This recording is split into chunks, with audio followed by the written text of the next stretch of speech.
Hello, kia ora, and welcome to the Creative Matters podcast, where we have inspiring conversations with artists from Aotearoa, New Zealand. I'm your host, Mandy Patmore.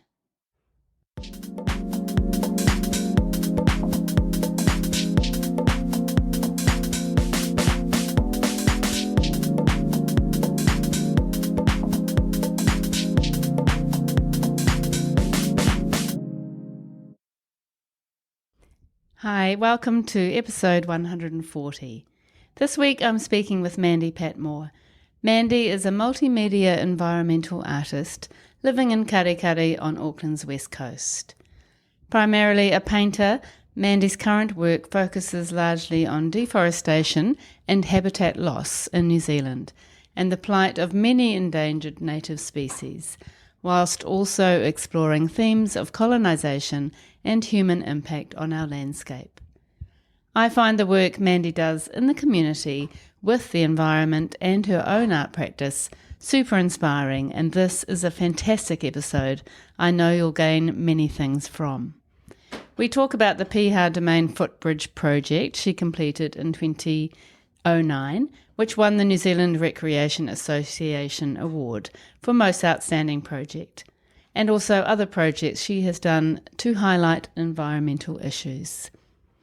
Mandy tells us all about the Kōkano Youth Arts Collective, which was developed from a pilot program in 2013 as a response to recognising the needs of some of the most vulnerable young people in West Auckland, all of whom have struggled with mainstream education.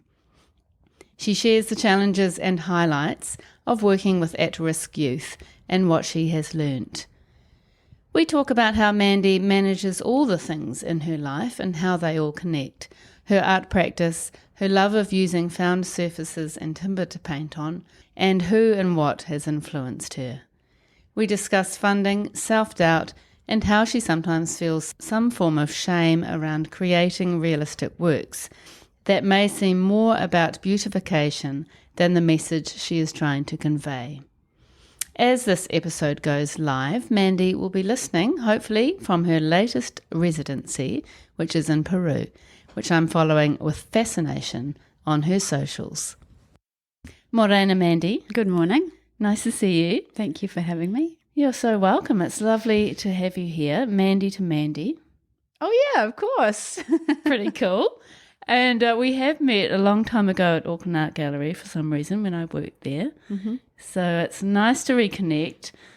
And yeah, I'm really looking forward to hearing all about what you do, because it's very much in line with everything I believe in and value. You are living in Karekare, mm-hmm. which is south of Piha, which is just down the coast from Muriwai, but feels like a long way when you actually get in the car and drive. This is true. So what do you love about living there? So I've lived out on the coast for 26 years now. I was in Piha for 10 years and then moved to Karekare and built a house with my ex-husband. I love the wild. I love the fact that I can walk straight out my door and be absolutely in the forest. I love that I can swim naked on the beach midweek in summer and there's no one there. I love the community. It's just a very remote part of Auckland without being too far from the central city. And we have a real sense of community out there. We were quite heavily impacted by the cyclone and cut off from everybody for quite a while. And our community just really came out in full strength. And I love that. About where I live, we have community dinners, we know our neighbours, we look after each other. When people have had babies, you get dinners brought to you for 2 weeks. We look after our elderly. It's how communities should be. Yeah. So it's a pretty special place. Environment aside, it's about the people as much as the landscape. That's so beautiful. Yeah, it's really special. All right, so you are an incredibly talented all-rounder. Thank you. You are a freelance artist, an arts educator, musician, event manager, project manager, and environmental arts coordinator and creative director. And there's probably other names you could call yourself without being rude. They're all pretty linked in to be a lot of the same thing, really, in the greater scheme of things. But that is incredible, and you do have a really interesting career.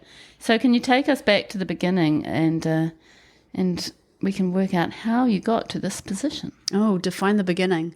Okay, little bogan Mandy growing up in Sunnyvale, wonderful parents. Dad was a panel beater, mum was a stay-at-home mum.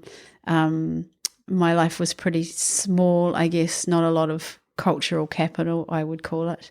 So I went straight from high school to art school, where I absolutely flunked because I had no concept of who I was in the world or what kind of art I wanted to make. And I was very intimidated by my surroundings and by the people who were pushing me to make artwork that I didn't understand or recognize or like.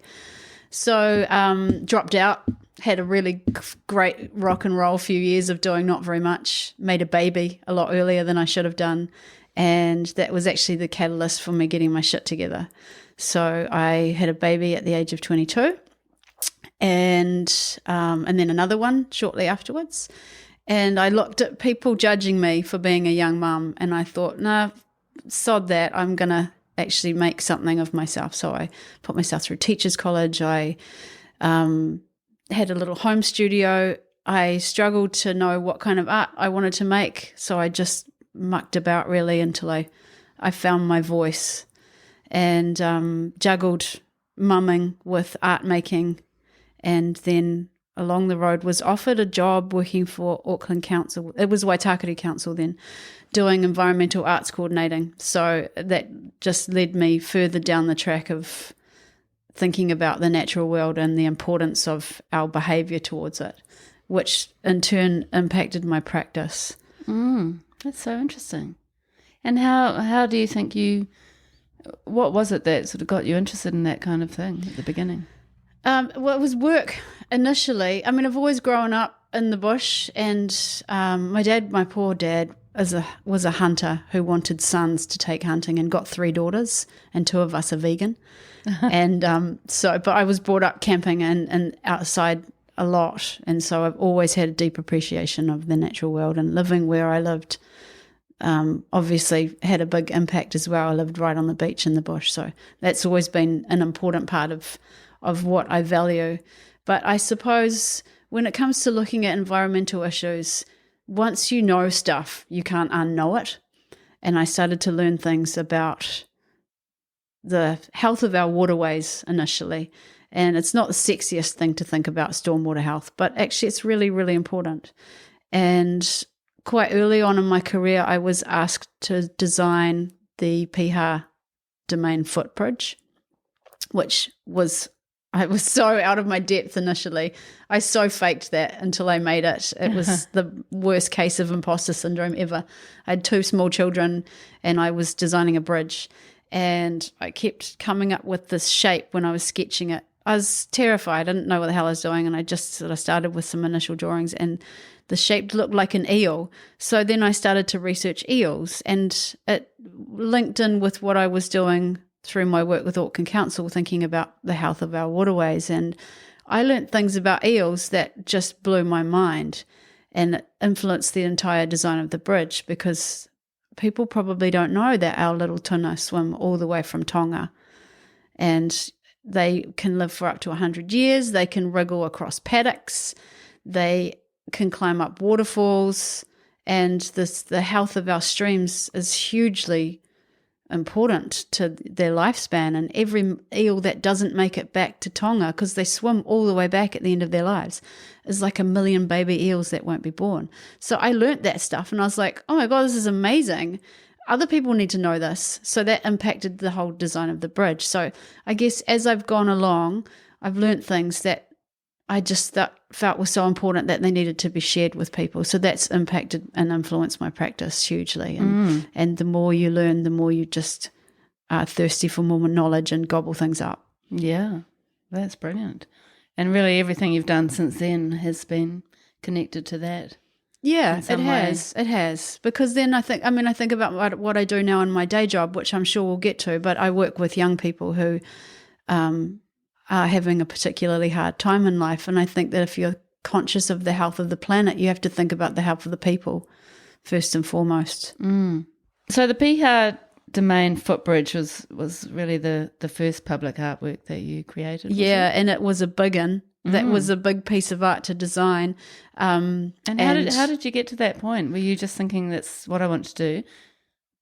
Hell no. I had a phone call from somebody from Auckland Council. It was Waitakere Council then, and Bob Harvey was the mayor, and he had this great initiative with Naomi McCleary, who was the manager of the arts team there, to integrate artwork into public design.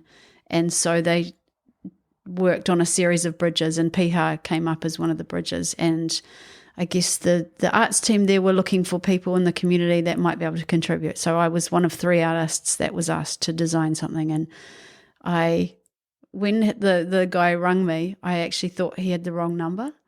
Because I was just, working on my own practice at home. I honestly, it seemed ludicrous that somebody would ask me to design a bridge. And so I said, I'll call you back in a moment. And I had a quiet little freak out and called my husband and said, someone's just asked me to design a bridge.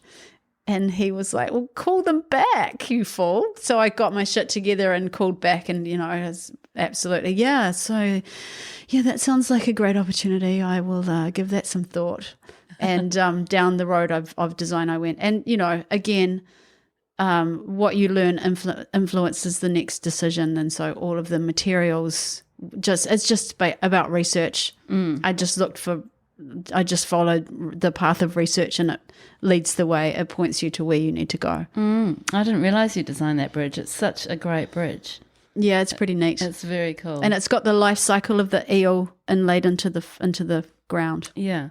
So it's like an educational resource. It is. That was the whole point, was that art can be used as a tool for education. That's kind of where I was going with that. Yeah, and that's something that's true to what you do now, I guess. Yeah, absolutely. Yeah. So what happened after that? Did that give you a bit of a confidence boost? Yeah, I guess it did. And then I was working for council as an environmental arts coordinator. So my role was to educate people about stream water health, actually, predominantly, which, again, isn't particularly sexy, but the way to do that was through education. If you have a message to share, standing on street corners and shouting at people about it is not the way to do it. So the way is engagement. So my job was to go to community. So it could have been schools or the public at large, and talk to them about what they might want to learn, and then find an engaging way to do that through visual arts. And not just visual arts, actually. Sometimes we did music or performance and used that as the tool for education. And it worked really well. I can imagine. And I guess that experience was the fact that you're a musician has been quite a useful tool to kind of connect to visual art as well. Yeah, I mean, I think that in the creative world, you'll find a lot of crossover between music and arts. There's a lot of musicians that are also visual artists. It can be quite confusing when you're trying to really hone your craft and push your career, and you've got these two different areas that you're trying to work with. So I used to perform a lot, and it got to the point where it was taking space for my art practice. So I made a conscious decision to scale back my music side, and it worked. My art career took up the space, which was the right choice at the time. Which is great. And you've still got that music in your life, I presume. I've just started making music again recently, actually, and so that's nice. That's so good. In 2019, you managed a really successful research project on the long-tailed bats, which feels like a nice connection to what you did with the eels and the footbridge. How did that come about, and what came of it? Yeah, so with the bridge, I recognised that art can be used as a tool for education, of course, and for a member of the public to get an instant snapshot of a relevant topic. So through my work with council, my paths crossed a lot with environmental experts on a number of different topics, and one of them was bats. And little known fact is that New Zealand has pretty much no native mammals except for our little tiny bat, which is about the size of a mouse, or like your little thumb. and with wings, and they're so tiny and they're so cute, and they're critically endangered. But there's a colony around Henderson. They've been seen in the car park on Lincoln Road, flying around the lights outside Pack and Save. So we know that they're there, but because they're so hard to monitor, it's hard to get numbers, which is hard to get funding for protection. So I was invited to do a citizen science project by some bat experts working with Auckland Council. So a guy came up from Gore, and I put together a group of artists, and we were invited to do some trapping in the Waitakere Ranges over a couple of weeks. And then we created artwork as a response and put on an exhibition, and all the funds from the exhibition went to buying bat detectors for Auckland Council so that the public could get those bat detectors. So it's a bit like going to the library. You can actually go to Auckland Council and borrow a bat detector. Really? And with that, if you've got bats around your house, the bat detector will pick them up. It's like a little clicking sound. And that helps create a bit of a network. It's the citizen science project, so it creates a bit of a network of bat sightings because the experts can't get around, everywhere. But if the public is involved, then we can start to make a little bit of a database of where there might be bats roosting. So that was really great to be part of that. And I, spent some very cold nights in the bush, and we could hear them and see them, and it was incredible. And when they're caught in these little mist nets, and then they get a tag on them, which will fall off quite quickly. It doesn't do them any harm. And what that did was it helped to track where they were moving, so that the experts could point out where there might be some roost spots and just help to work out numbers. It was so fascinating, and that's somewhere that I'm really interested with my practices. Like, again, research is so important, and what's the interface between the natural world and my art practice? How can I combine those two? Yeah. And you really do seem to combine it so beautifully. So what was the work that was created out of that project? I did a whole bunch of bat paintings and prints, and I have to say they weren't the biggest sellers actually, which is a shame because my work, despite what it might look like, is not about beautification for me. There's a lot more in it. But bats aren't the sexiest looking little critters face up, like front, up close, which is a shame because they're really important. But the exhibition, I think there's about 14 different artists, and it was a whole bunch of different interpretations of what we'd experienced in the bush. So it was a really multifaceted, quite That's fascinating really show. Yeah. So just responding to the work that you've done in the environment. Yeah, on the week's worth of spending the nights out in the bush trapping. Wow. That is such a great concept. And was that funded by the council? It was. So interesting.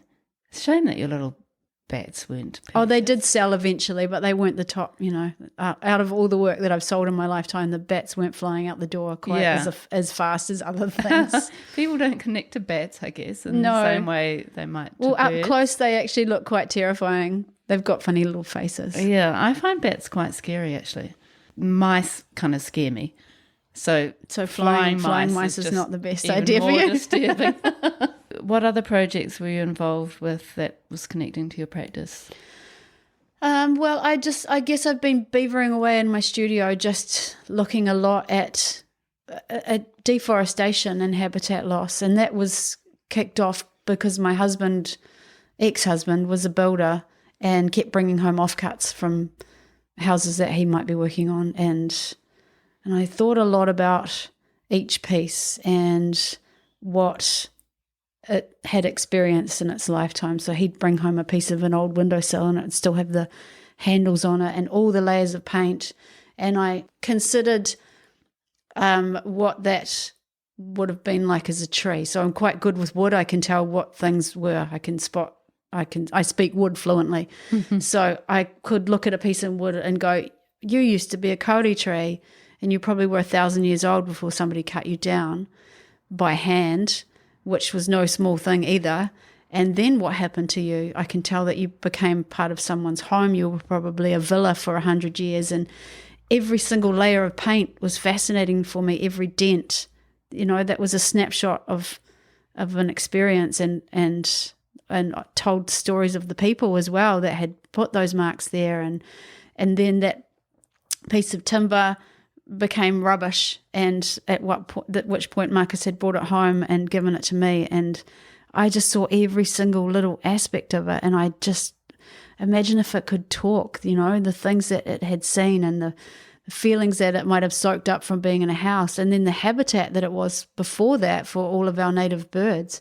So I just found that so fascinating, and I found each piece as an object in itself to be really interesting, but obviously they didn't look like they had a lot of value. So I was really interested in pushing the notion of value and worth. So quite often I've taken things straight from the rubbish and put a hook on the back of it and stuck it on the wall and called it art. And it's a little bit like the Emperor's New Clothes in some places. I sold a light switch for $700 once. Really? And I had a little giggle about that. It was just an old bake light switch on a piece of sacking, and I did nothing to it but gave it value in people's eyes. Very Duchamp. Yeah, and I am fascinated in that, just the perception of value. And also I paint on some pieces as well. So yeah, my practice was developing, and I've been working hard in my studio doing that, but also needed to have a day job, and my day job for a long time was working at Corbin Estate Art Centre. It's been a huge part of my life. I've actually been there on and off for the past 20 years in different capacities. And following on from my work at council, I was the arts education manager there for a number of years, and my job was about creating public programs. So we had a contract with the Ministry of Education for all of the schools, managed all the adults and children's term and holiday classes, and created events. And so I was doing that, juggling that with my practice, and I kept getting phone calls from police and social workers saying, hey, I've got this young person who has been in a bit of trouble with the police, but they really like art and we can't get them to engage in anything at all. Do you have any programs that might suit in your education program? And we didn't. And I got tired of those phone calls. And although my job was fine, I was increasingly feeling I've got this annoying thing where there's a voice in the back of my head that goes, you're doing the wrong thing. And it wouldn't shut up. It kept going, you're kind of not really doing anything to create, something for the greater good. This job is just paying the bills and giving people nice arts experiences, but actually, is it changing the world? And that voice comes a lot, and it's really fucking annoying sometimes. And it was starting to go, you're not really doing anything. And then these phone calls kept coming. So I thought, bugger this. And long story short, I created a program to work with some of our most vulnerable young people. And so after a few years I tried a 9-week pilot program, which went really well. And that was in about 2014. That was 10 years ago. Yeah, so while I was still doing my education manager role, I stretched my job description as far as I could go, and I taught the class myself. And I had 5 young people that had been referred from Oranga Tamariki through the Youth Justice team, and we did a 9-week pilot program. And it was so successful that I thought, I can't just leave it. These kids have their whole lives had people just leave and, not follow through. And every single one of them at the end of the 9 weeks, we had a little exhibition, and they all said, what next? Are we coming back next term? And I thought, I can't let them down. So I went and found some funding to do it for a year. And then I kept collecting kids. They just kept coming, more kept coming, and the original ones were staying. So I thought I need to get more funding. So I quit my job and jumped in boots and all, and I've been doing that for the last 10 years alongside my practice. And that is incredible. It's called Kōkano Youth Arts Collective, and yeah, I'm pretty proud of it actually. There's been some massive challenges along the way, but yeah. Yeah, I think that is the most incredible achievement. Well done. Thank you. And you're doing really important work. Yeah, it's also pretty fun. Yeah, I bet. There's some shit parts like funding, but the kids are awesome. And people sort of think, oh, that must be really hard. And it is, but not for the reasons that you'd imagine. The kids aren't the tricky part. The kids are fun. I mean, they'll break your heart sometimes because you'll think that you are changing lives, and then they'll go on sprees and steal a bunch of cars and rob a bunch of shops. And, not all of them. Some of them are absolutely doing fabulously, but there are always challenges in that regard. And sometimes they'll break your heart a little bit. But we have a huge success rate with some incredibly heartwarming stories. And they're funny. Like, I'll go to work in a shit mood and the kids are just hilarious, and they'll cheer me up within minutes of walking in the door. So it takes a certain person to work with, challenging teens. What is your approach to winning them over? To be real. So my language, before we started this interview, I said, oh, what's the policy on language? Because my language is actually shocking working with young people. It's every second word is fuck. But also it's who I am. It's who they are. I'm just real with them. And my strategy is that they haven't succeeded in school for a bunch of different reasons, but mostly just because they weren't interested. So my role as an arts educator is to interest them. And if they're bored, that's my fault. And it's a tricky one sometimes. You got to pull out all your tricks. But if I haven't managed to capture someone's attention, then I'm going home and I'm thinking about it at 3 o'clock in the morning. Like, what could I do differently? What can we try differently? So we throw every kind of medium at them as we possibly can to try and find that little spark, that little seed. It's always there somewhere. They've come to us because they like art and they have an interest in it. And it can be hard to find it, but when you find that little moment where you see them spark, and some of them are the toughest little cookies as well, but when you get it, it's the best feeling in the world, and you just see them open up and feel proud of something for the first time in their lives. It's pretty damn cool. Yeah, I can imagine. And do you kind of rely on them sort of leading the way, and you just kind of following where they're heading and catering for that? Yeah, as much as we can. So they'll come to us pretty empty with ideas a lot of the time. Every single young person, they'll come for a visit first before they join our whānau. And I say to all of them on their visit, if you've got something that you're interested in, or any drawings that you've done at home, anything at all, any photos on Pinterest that interest you, please just bring it. So that gives us a good point to start. Nobody ever does anything. So the first day that we have a young person, they'll come in and we know nothing about them. And so we're looking from scratch to find that thing. And we've got tricks and strategies. I've been doing this for a while now, so I usually just pile a whole bunch of books around them. Books get overlooked and they're still very, very useful tools. And say, hey, have a look through and put a little piece of paper. If you like anything at all, just let me know. And we'll use that as a starting point to just try and find something that interests. So, and it takes a little while for them to have the confidence to know what it is that they like. But the goal is that they have full autonomy over what they're making. And we'll push them to try new things. But if they don't like something, it's like, great, we never have to try that again. But let's try a whole bunch of things first and see what works, because you might be surprised. Yeah, they don't know what they don't know, kind of thing. Yeah. And that is something that doesn't happen at high school, obviously. So no, I say to them, it's the opposite of school, and often that hasn't worked. Most of them didn't like art at school because they're all being pushed to do the same thing. Do you do kind of like a whole class work on maybe woodcuts or something like that, and you're introducing it to them at all, or do you just literally work with every individual? Every individual. So when I first did my 9-week pilot program, I had lesson plan A, B, C, D, E, F, G, and these 5 kids walked in, and I was pretty nervous, to be honest. And I was like, hey guys, so we're going to do, a class about identity, and I've got 3 different mediums. And within 10 minutes, they were like, fuck that, that's dumb, I'm not doing that. And oh my God. And I was like, shit, I've got 4 hours. And one had taken a spray and white bottle and was tagging the walls with it. And another one, I'd like rolled out some clay slabs so that they could play with clay. And the other one of them had got a meat cleaver and was bashing it, going, I fucking hate clay.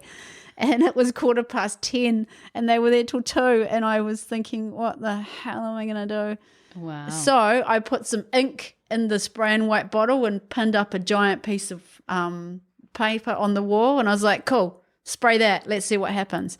And it was just the most important lesson in exactly what we do now. They are all doing what interests them. And whenever I've tried to go, hey guys, we're all doing a class on this today, it just doesn't work. They're just not interested. If you go, this is what we're doing today, it just doesn't happen. So we encourage strong work ethic. Like you're there to do your thing, not to muck about or be on your phone. But they each have their own very different practice. So there's amazing. 4 of us in the studio, 4 tutors. We're all interdisciplinary artists, so we can change direction. Or if someone's working in 3D, one of us might be better to work with them. And also different personality types. Some of the kids respond better to male tutors. We've got 2 male tutors. So it's all about relationships. And we'll have weekly meetings once the kids leave, to discuss their practices and which direction we think we could encourage them to go, what artists we can show them, what's a good thing to try. Hey, we've noticed he's lost interest. What can we do better? What can we do differently? Wow. We're also very incredible. Fortunate to be based at Corbin Estate Art Centre, which has got all of the artists in their studios working. So the kids are working alongside internationally renowned artists, and they're mostly oblivious to the successes that some of those people have. They just know them on a personal level, which is really cool. And we have great relationships where people can go in and out of studios and see what everyone's working on. It's lovely. Oh, it's so good. Everything about that is just, just warms my heart. I think it's incredible what you're doing. And how do you find, just as an art educator myself and teacher, I find this so interesting.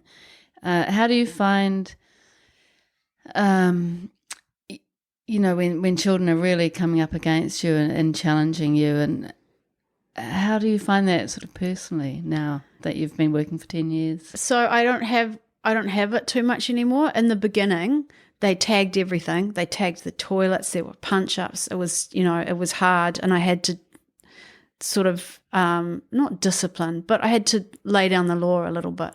And it's always been about choice. So if you choose to be here, this is what we expect of you. If that's not okay, that's cool. I've got enough friends. There's the door. Off you go. Yep. But if you choose to be here, this is the deal.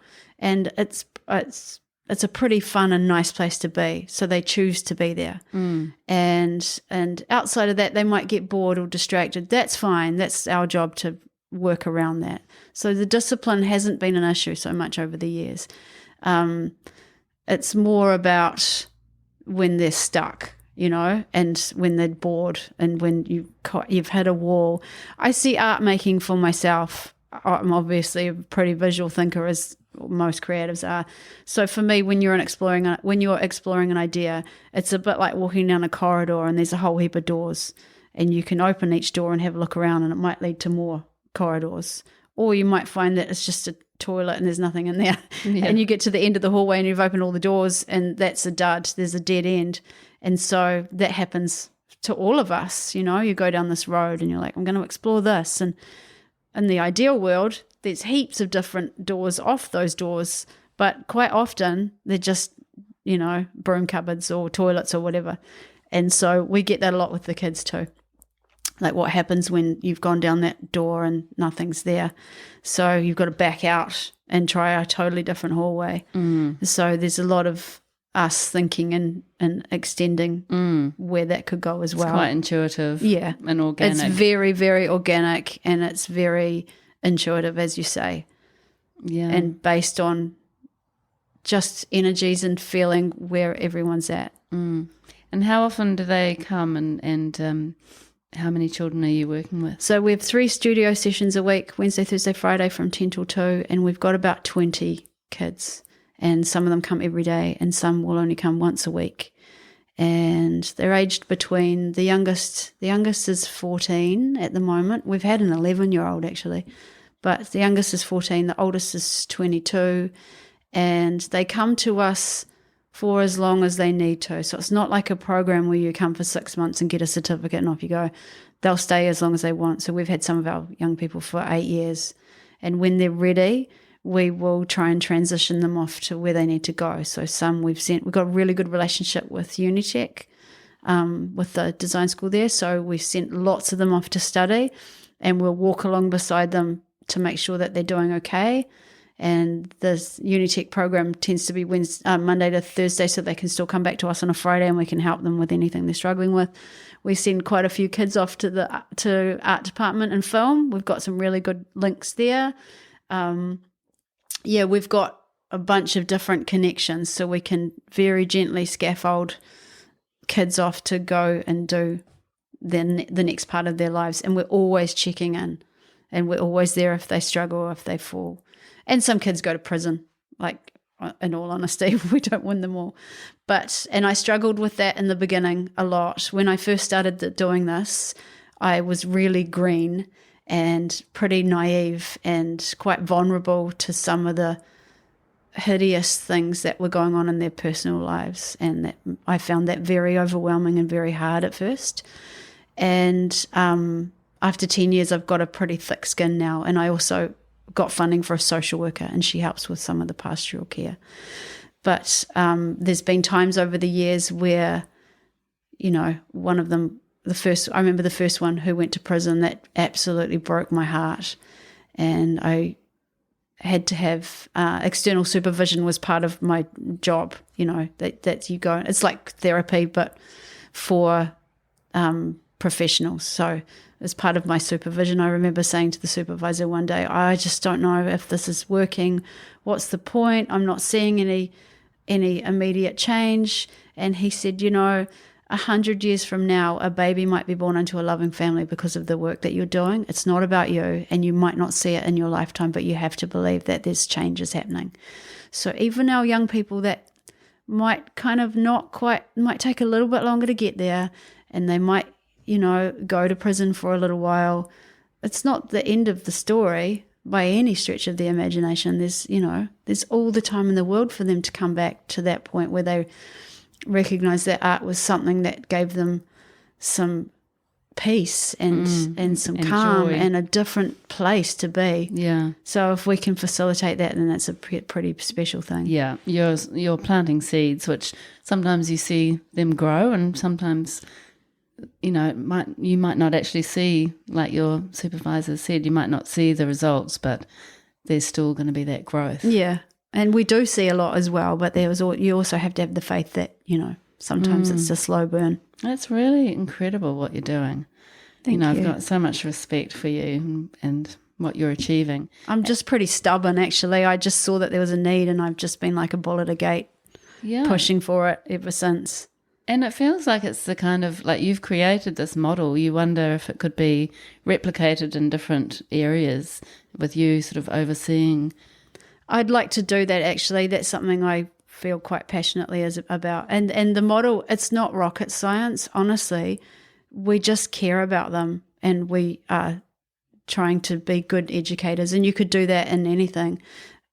You could do it with sport or music. It's not a difficult model. It's just about having wraparound care and recognizing that it's not an overnight success. And I get a little frustrated with things that think they can create lifelong change in 6 weeks or 6 months. It takes years. Yeah. But you must feel, it must really affect your life and sort of in different ways. Sometimes it must just really fill you, and you must feel you have such a sense of satisfaction, and, probably does quieten that little voice in the back of your head. Yeah, the voice is pretty quiet now, I have to say. I know that I'm doing the right thing, but there's also a huge sense of responsibility, and I created this, and I definitely don't work alone. I have an incredible team, but if I'm not guiding the ship, I don't know what happens. So I do worry about the point where, like, what if I want to move to Blenheim and become a goat farmer? I don't, but what if I did?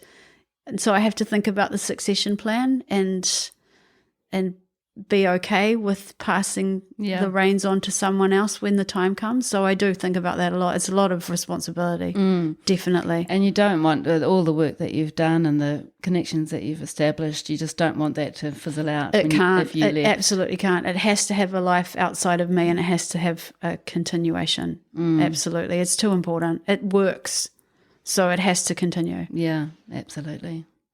And you have gained an amazing award from the work that you've done with Kōkano, and that is the New Zealander of the Year Local Hero Award, which was given to you in 2019. Yeah, I felt like such a fraud. Not at all. You always do it. It's so bizarre. No, But I don't think you should. You deserve it. it was pretty special. Miriama Kamua was a lot taller than I expected. Really? Oh, that's interesting.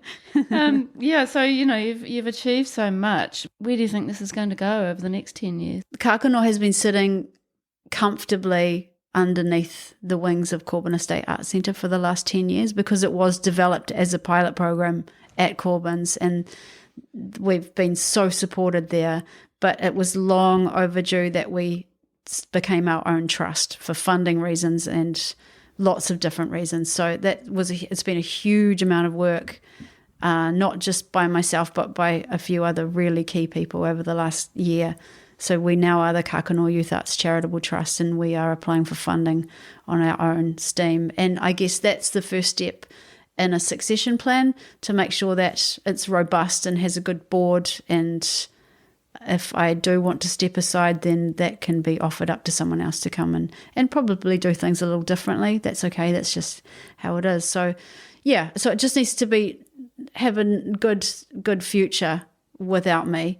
And I see it picking up more days, growing, getting more kids. I'd like to travel and help other organisations set up similar models.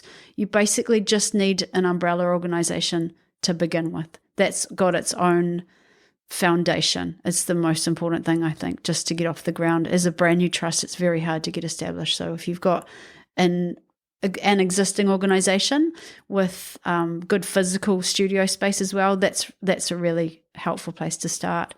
And I've learned a lot in the last 10 years, and so I'd really like to share that knowledge and see if we can have little kākanos spring up everywhere. Kākano means seed, so it'd be good if it was beautiful. growing everywhere. That would be really my goal. And I feel like that could not easily happen, but you've created, like I said, the model that can be transferred.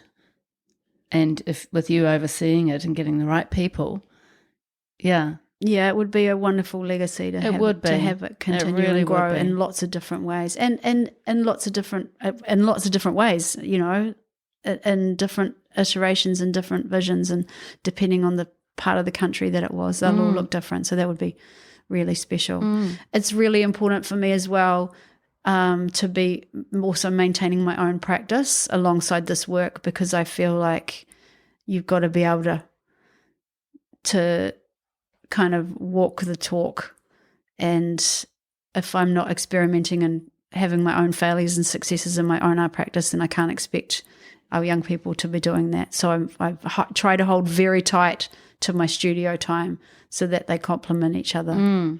So how do you run that? How do you manage balancing both of them? Mondays, I mean, it would be good if there were more days, but Mondays is my absolute don't budge studio day. I don't leave the house on a Monday. It's just I stay home and do that. And I'm really good at not creating artwork unless I have a deadline. So I try to book shows. It's probably the opposite way to do things, but I book exhibitions to keep me disciplined in making work. Yeah, that makes sense. I need the same thing. Yeah. Yeah, if you've got a deadline looming, it's a really good way to kick you up the arse and make you make things. Yeah. So let's just talk about your own practice. You did touch on it earlier. So is it all about New Zealand native fauna? Is that mainly what you're creating, is thinking about what you're working on and painting? You also do a lot of printmaking, don't you? Yeah, I do. I dabble in printmaking, but I'm not a printmaker. I just have a play. I did a workshop once a couple of years ago, and suddenly, that joined the bunch of tools that were in my toolbox. But no, I'm a painter first and foremost. And that's actually a really good question because it's been on my mind a lot lately. I've found it to be very easy to pigeonhole myself, and I suspect a lot of artists have this as well. I've gained a level of recognition and success doing what I've been doing over the last few years, but in all honesty, I'm sick to death of painting birds. And I want to move away from that and look at doing something else. So my practice will probably always be influenced by the importance of spreading the environmental gospel because it's one of the most dear things to my heart. But there's lots and lots to be said about that, and I want to have the time to do some research that will take me in a different direction, and I'm not quite sure what that is yet. So that's something that's on my mind a lot, is how to diversify a little bit and step down, because I've gone down this corridor and it's quite hard to reverse out now and go down in a completely different corridor when you're quite recognized for doing a certain kind of thing and you have an audience that expects that. It can be quite challenging. And I guess it's like being a rock singer and suddenly wanting to make a hip-hop album. Yeah. I don't want to do anything too crazy, but also I want the freedom to just explore. That's what my practice is lacking at the moment, is a little bit of exploration and failure, just to see what happens, which is a perfect segue into talking about the fact that I'm just about to go on a residency to Peru, and I'm hoping that's going to be a catalyst for me to be able to do just that. Yeah, I feel like that's a fantastic place to find those new corridors. Yeah, absolutely. Yeah. And it's not a coincidence that my work's been about forestation and I'm about to go to the Amazon. So there's some very clear links there. I was looking for residencies where I could research and learn some things, because that's hugely important for all of us. That is such a fantastic opportunity. And then you also have a residency next year in Iceland. I do, yeah. Which is amazing. That's 2 months, isn't it? Yeah, that one's a good chunk, that one. So that's in a tiny fishing village on the north coast of Iceland for 2 months. Wow. I can't wait to see what you create. Just same. Yeah. And did you apply for residencies because you were feeling like you needed to I was having a midlife practice crisis somewhere? It's a good thing to do with a midlife crisis. I'm quite I'm a bit of an overachiever, and I don't sleep a lot, and each morning I'll write a list of things to do, and sometimes the list is quite long, and I work hard to push through that. So I discovered this fabulous website that lists basically all the international residencies that are available, and I spent days going down rabbit holes and riddled with imposter complex, as we all get, and thinking, oh, I couldn't possibly. But then I thought, oh, bugger it, you're never going to get it if you don't try. So I applied for 2 residencies, and I got them both within a week of each other at the same time. Wow. First world problem. So I contacted Iceland and asked if I could push that back to next year. So that's great. That gives me enough time to prepare my life without me in it, basically, here in New Zealand for that time. Yeah. How amazing to be able to do something like that. And what is the website? I can't remember what it's called. Res Arts or Art Res. It's got artist and res in it, something like that. Okay. Yeah. Yeah. You can Google that. But honestly, I can't recommend it highly enough. So there's a whole bunch of different options. You get ones that are fully funded, ones that you might have to pay an absolute minimal for just to fund like $100 a week or something, and other ones that are real bougie, like yoga retreats where you go and do some watercolors and get a massage. There's all kinds of different options, but they're legitimate, beautiful spaces all over the world. Wow. So you can put filters in and see what you're after. And I was looking for something that had an environmental research base. Right. So you have to do a proposal according to their sort of brief, basically. Yeah. It will take you to each of their websites, and they're all very, very different. It's just a one-stop shop of all of the international residencies that are available. Wow. Well, congratulations. That's very exciting. And when you think about your practice, you like to use different surfaces to paint on. Mm-hmm. Is that an important part of your practice? Yeah, I'm interested in the connection between humans and the natural world and our impacts on it. And I'm fascinated in history. I get this, it's going to make me sound like a little bit of a hippie, but it's true. There's places in the world and where I stand and I just feel the smallness of me and the hugeness of the world around me. And it's like a physical feeling. It's like a punch in the guts or a butterflies in your tummy. And I get that a lot. And I get it in certain points. I get it in Huia, actually, where you can stand and you can see the kind of the cliffs looming. And so I'm really interested in the landscape before in Aotearoa, before people were on it. And I think about Queen Street a lot. And Queen Street used to be, the water came about a third of the way up Queen Street. There's a river underneath the road that has been piped, and there's a road over the top of it. But I think I stand in those places and I think about what they were like 400 years ago, and it gets me in the guts. So I'm really, really interested in any remnants of that. And if we have trees that tell that story, you know, even though they're now windowsills, I find that to be deeply fascinating. I find the objects themselves, as I've said before, to be really, really interesting. That's so I'd like to DNA test the timber to see where it comes from, so that it's almost like you're putting it back to, you know, to trace the roots of a piece of timber to find out where it came from. I'm really interested in that. And you also, I've seen work that you've done on like newspapers from the 1950s and maps and other work like that. Is that something else that you like to develop? Yeah, I just think we're also a throwaway, you know, we're a throwaway nation at the moment, and everything is just hiffed. And I don't think you need to spend a lot of money on materials. I think there's lots of things that tell stories, and the newspapers in particular, they take us back to a completely different time, and it's just really interesting. I don't know that we're at the most successful time in the age of humanity right now. I think there's a lot of loss more than there is gain. So I think looking to the past for the future is a really important thing to be doing.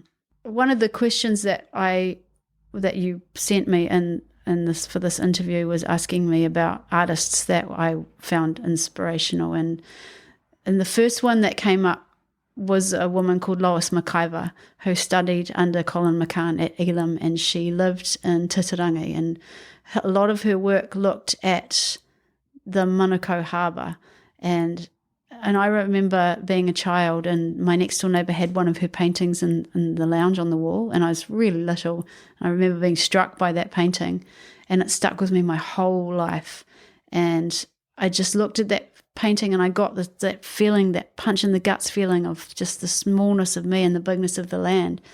And I got to meet her, actually. When I was at art school, I had to interview someone, and I tracked her down and I interviewed her, and she was pretty old by then.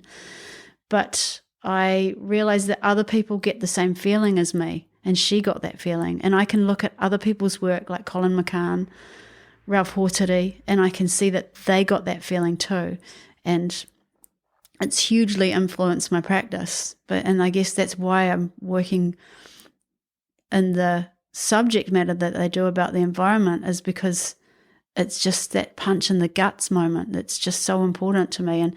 But the way that we convey the feelings that we have is obviously really different. And I've struggled. Her work is these very beautifully layered landscapes that have a lot of depth to them, and are very simple compositions, but just so subtly deep. And my interpretation comes in the form of realism. And I guess maybe it came from my not so great experiences at art school, where I was somewhat shamed for being a realist, and I've struggled with that a lot, that it's almost not a great thing that I can paint quite well. I think in the contemporary world, realism sometimes is not that cool, and I feel that there can be a little bit of, for myself, a little bit of shame around that I'm not doing installations of yoga mats with bowling balls and bricks on them, you know. That it's a bit more literal than that. And sometimes that the messaging that I'm trying to convey can be a little lost in looking like it's a nice, pretty thing, because it can look like beautification, but that's not my intent. So there's a challenge in that for me sometimes to be okay with the fact that, you know what, I can paint quite well, and that's not a bad thing, but how does it sit?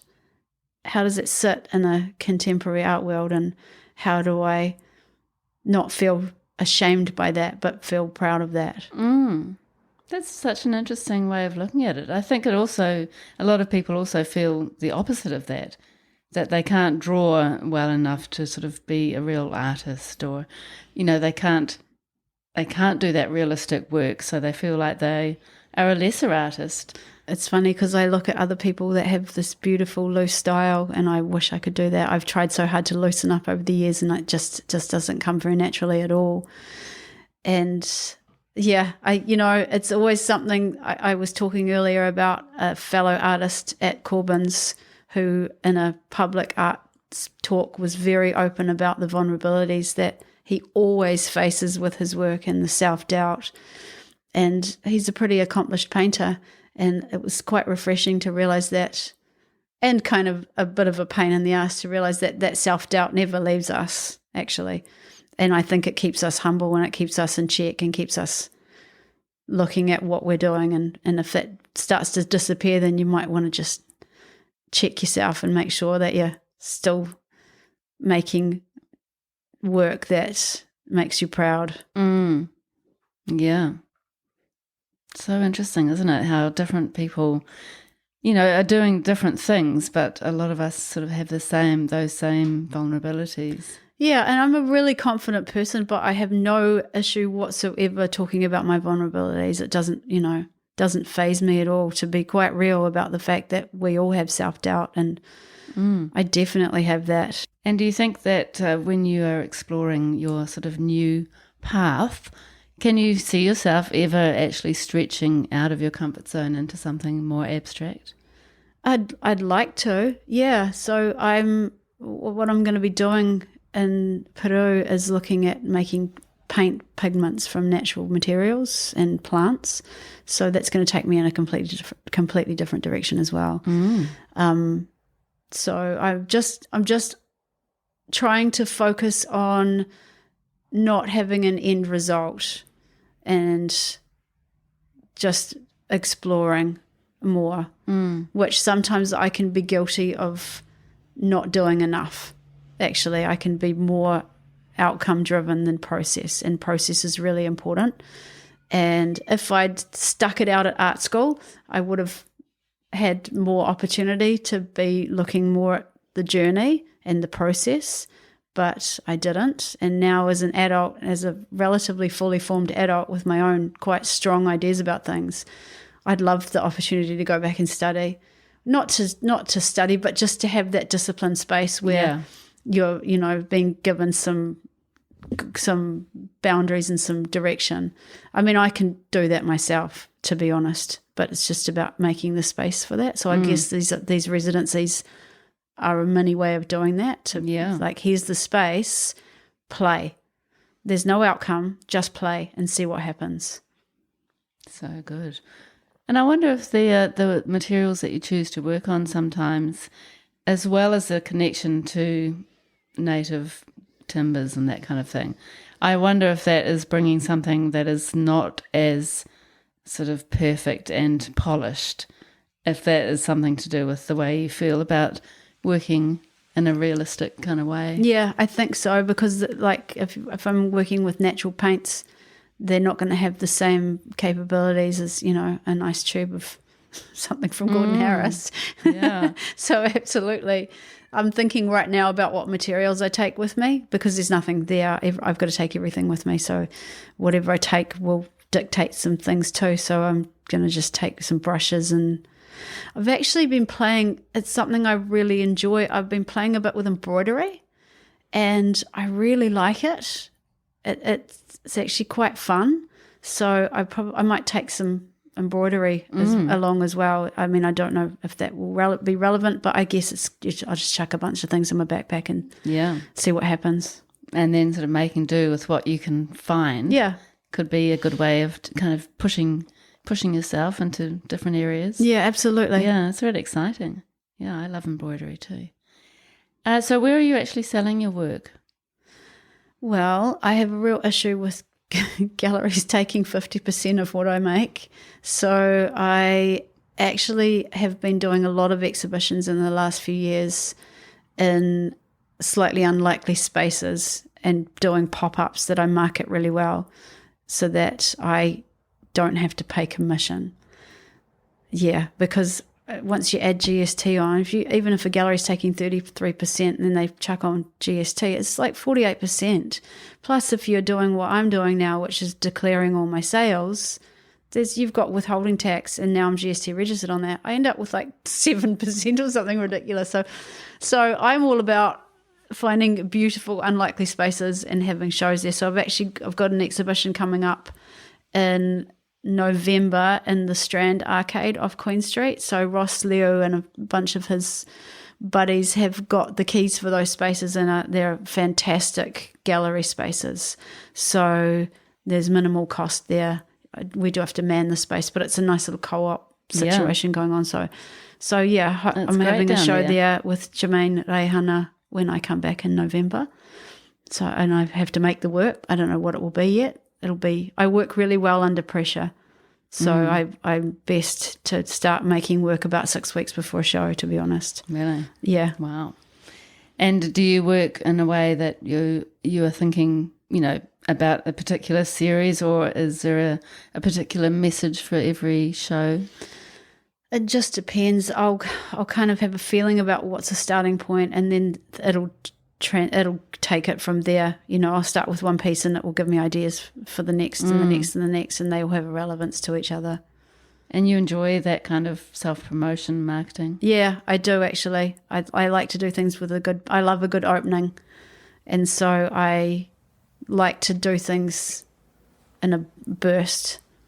Yeah, I mean it's quite an exciting process in some ways, and working alongside others like that, and in some sort of collective. Are you actually part of an official collective? No, I've just got a good series of artist mates. Like Corbin's is a wonderful place to be. So there's always people around that we can share ideas and share shows and yeah. So I have a few other people that I'll exhibit with from time to time. Or just go solo. It doesn't feel like this is a solo show. It feels like it needs to be not just me. And I have no idea yet. I've been wanting for a while to make a body, and I don't think this is the right space for it, but I want to, in my spare time, I go tramping a lot. Like I'm in the bush all the time. And in those days and weeks and months I've spent in the bush, I've had lots of crazy little experiences with the natural world. So I want to play with telling some of those stories. I want to incorporate text for the first time. And so I've got a whole show in my head, mixed media, to tell some of those stories. And so that's something that I want to do, but this exhibition isn't the space. I'm looking for somewhere that's I like to curate the whole thing. And I don't just mean hanging the work on the wall, but the actual space itself dictates exactly what type of artwork you're going to make. So the space I want for that, I want to be somewhere that's quite small and just sort of precious in itself, because the works will be small. Maybe one of the silos would be good. Yeah, maybe. So that's work that's just sitting there, and there's no hurry to make that. I'm just ticking away at it, as opposed to like, oh God, here comes an exhibition, quickly, let's make some work. This is something that I'm just actually quietly ticking away at, and more stories will come as well while I'm making it.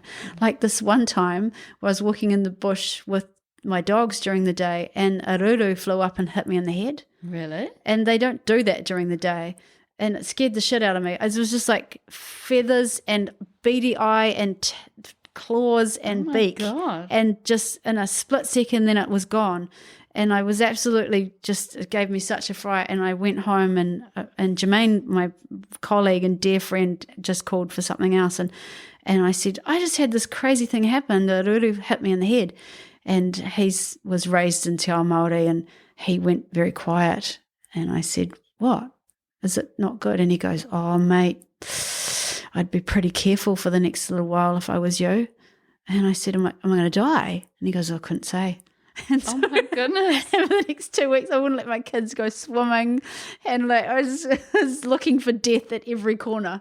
Wow. And then, because it was the summer holidays, and then after that, I saw him again. And I said, oh, I spent 2 weeks just living in total fear. And he goes, oh, no, I didn't mean that. I just meant, like maybe it's a time for new direction or new change, or it can mean just change or something unexpected. But I'd spent 2 weeks just thinking that me and my nearest and dearest were going to die.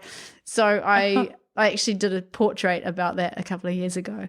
So just those little quirky little stories that there's a bit more to share. There's a lot to say. So I just want to make that work too. Yeah, that's really beautiful. Wow, that's such an unusual occurrence, isn't it? And then I read about the piwaka waka that used to come, was coming to visit you quite a bit at Karekare. Yeah. And then ended up in your home after the cyclone. Yeah, which was really weird because, they have never been a great sign in Te Ao Māori, and there was one that kept coming in the house every day, and initially I was like, oh my God, quick, get it. And I started to chase it out with a broom. and then it would be in there for hours, so I just gave up. And my studio is upstairs and through a door. And I was sitting in there one day, and I was actually painting a piwaka waka, and I looked over, and the little bastard's sitting next to me on the shelf, and I just, I thought, oh my God, that's it, I'm going to die. Someone's going to die.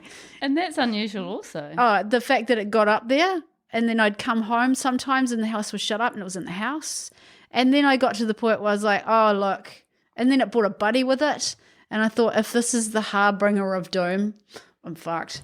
So we just go with it. And then nothing terrible happened. I think it was possibly just after insects, or maybe it was a sign to change direction in some way. And my life's had a lot of changes of direction in the last few years. There's been some big changes in my life. So maybe it was just a little messenger to just keep an eye out and make sure to check yourself. And yeah, I feel like it would have been.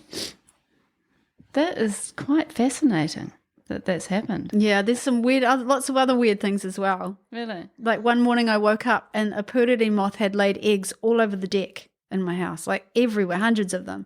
And the dogs, I was worried that the dogs were going to stand on them. So me and my flatmate, we scooped them up very, very, very carefully with a little brush and like paintbrush and a piece of paper, and we put them out in the bush. And then I spent ages wondering how many of them had hatched and if they were little puriri grubs.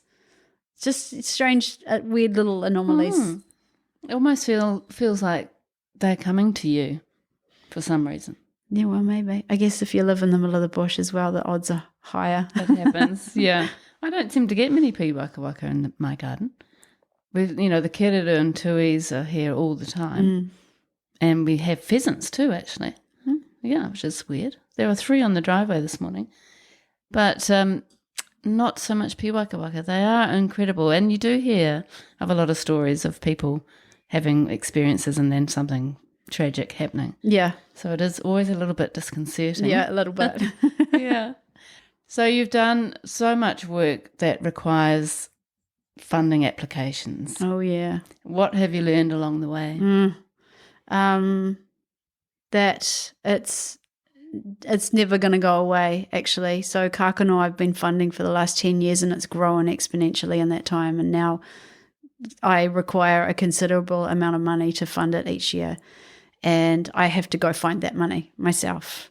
And every year there's this kind of hand-wringing time where I think, this is it, we're not going to survive. And somehow it does work. And I'm sitting now waiting for results from all the funding applications that I've just put in.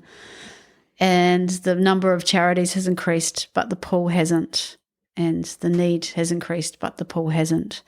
And it's never easy. And it never goes away. And I wish it did. It would be wonderful if someone just said, hey, here I am, I've got lots of money and I can see you doing a cool thing and I'm just going to fund you forever. But it is the trickiest part of my job, actually. That would be the hardest thing, is funding. Yeah, I've got really good at it. I've got lots of blurbs that I recycle and use over and over again. One funding application is the same as 50. You just got to tweak your wording a little bit.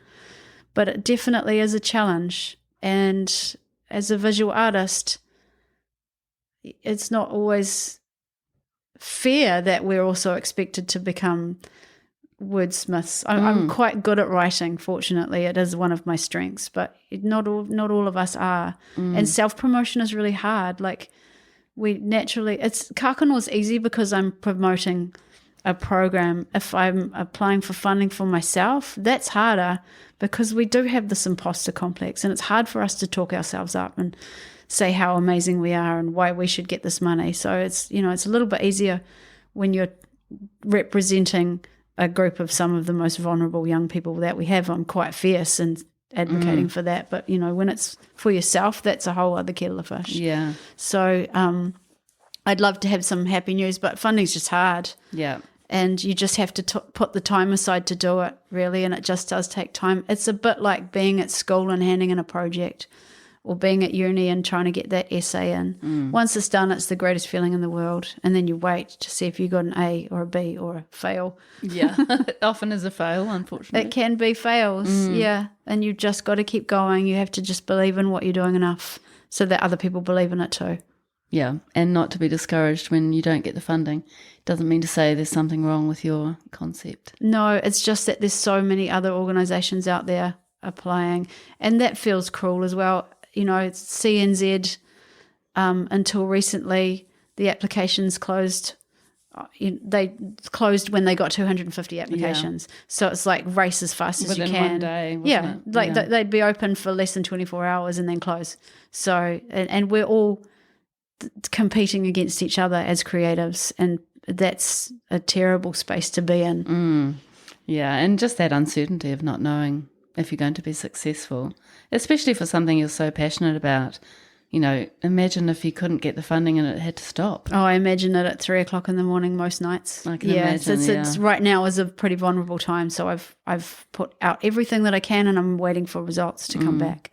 And if we get some no's, then that's really tricky, and things will change, not for the better.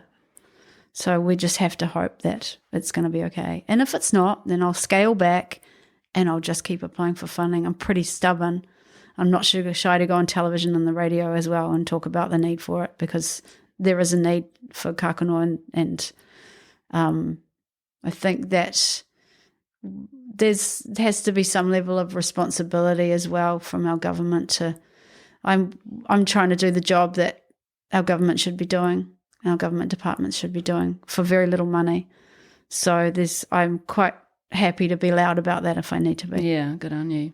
And I feel like the climate in New Zealand with the current government is it's even worse for the arts. Well, actually, if you're looking at it from a business perspective, it costs a lot of money to keep somebody in prison. So we could cut those costs quite dramatically with a lot less money. Yeah, exactly. Okay. Are we ready for the questions, do you think? Oh, yeah, sure. Okay, let's do that. Actually, I've got another question for you, which wasn't on the list. How do you find being an artist in the New Zealand Aotearoa art world? Well, it's obviously pretty hard to break out of that because we're so little, and we are just an island in the middle of the Pacific, really. So, I certainly haven't managed to branch outside of New Zealand at all. I guess what I'm doing doesn't help. I have pigeonholed myself to be very specifically Aotearoa based. So I'm hoping, again, that some trips out into the world are going to help to change that.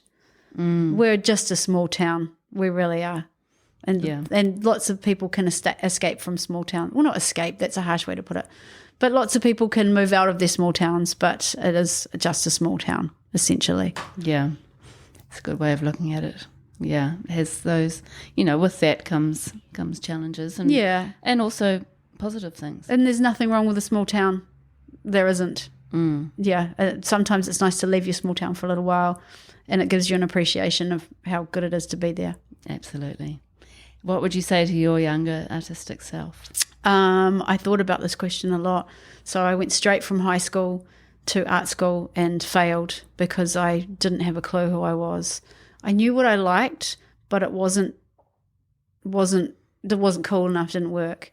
So I would say to my younger self that if what I wanted to make was aesthetic driven rather than had some kind of deep thoughts behind it, to look at that as the starting point. Like if you want to create this thing because you like it, that's really valid and important as well. But you need to use that as your starting point to consider why you might want to be making it, rather than move in a completely different direction and create something that's unrecognizable to you. There's no shame in enjoying what you're making. You should enjoy what you're making. And if you're making something purely because you find it beautiful, that's okay as well. But, explore why you find it beautiful. Look at where that's coming from, because that's your point of, that's the relevance. And that's what makes it personal. Yeah. What do you find most challenging about being an artist and doing all the other things that you do? Just balance, being disciplined enough to make myself take the time to work on. I probably don't play. I know I don't play enough. I don't leave enough space to muck about, to try new things. So that's a challenge for me, just because my life is quite tightly packed. But I've made it that way for a reason. I seem to thrive on pressure, and I like being busy, but equally it can be detrimental as well. So I find that a challenge, just to be self-disciplined enough to be okay with failures. And you spoke about one of your most admired artists. Are there any other artists who inspire and inform you? I fall in love with artworks every day for different reasons. So I struggle to choose someone in particular, but there are a few people over my lifetime that have stood out as doing really cool things. And Lois McIver, as I mentioned before, she probably was the most influential person art-wise. I recognized that painting as something that spoke to me as a very small child, and I followed her for my whole life. So she's been huge for me. And but I also really admire artists whose artwork carries a strong palatable being the key word, message. There's an artist called Chris Jordan, who's an American artist, and he plays with statistics. So he'll and huge scale works, which he doesn't actually make, they're digital, but he'll take like the number of cell phones thrown away in the US in an hour and use that number to create he pixelates them. So it creates an overall image based on the statistics of each thing, and it's shocking. Like the number of coffee cups that are thrown away in 5 minutes in Europe, and it blows out to be an image, but when you zoom in, you can see the actual size of the waste that's being created. It's shocking. So, and you can't ignore that stuff. It's hard hitting and it's real. So I find that to be pretty powerful and quite successful. And also, you can't kind of get all angsty about facts. People can have a response to that, but these are facts, so you can't argue with facts. Closer to home, dear friends and fellow artists Bernie and Donna, Bernie Harfleet and Donna Sarton. They're a couple, and they create work that again does a similar thing, is taking a very strong message and making it absolutely palatable, and there is no doubt about what they're trying to say. So I remember years ago they did an installation where Donna had made hundreds, thousands of little tiny ceramic soldiers, I think they were, and it was based on the statistics of the number of people who died in the Iraq War. And they do that a lot. They do giant scale things, very hard hitting, based on numbers and facts. Can't shy away from that, and there's no missing its meaning. Yeah. So I find that if your artwork can deliver a message that's clear, then even if it pisses people off and they don't like it, that's pretty successful. And that's what you do with your work. Well, I try. I don't know that I achieve it because it can be confused with it looking like a beautiful thing. So, I try, but these works are in your face and fierce, and I really admire that. And I think we probably have worked this out from our conversation, but why do you make the kind of work that you make, and why are you doing the work with Kōkano? Because I have to. That was a question in a funding application recently, is why are you doing this, or why do you feel there's a need? It's you can't ignore the need. It's glaringly obvious. I got too many phone calls and it pissed me off because no one else was doing anything. So I just felt like I had an obligation to do something, and the need has grown. So if there wasn't a need, I would do something else. I'd get that voice again going, I think you might be wasting your time a little bit here.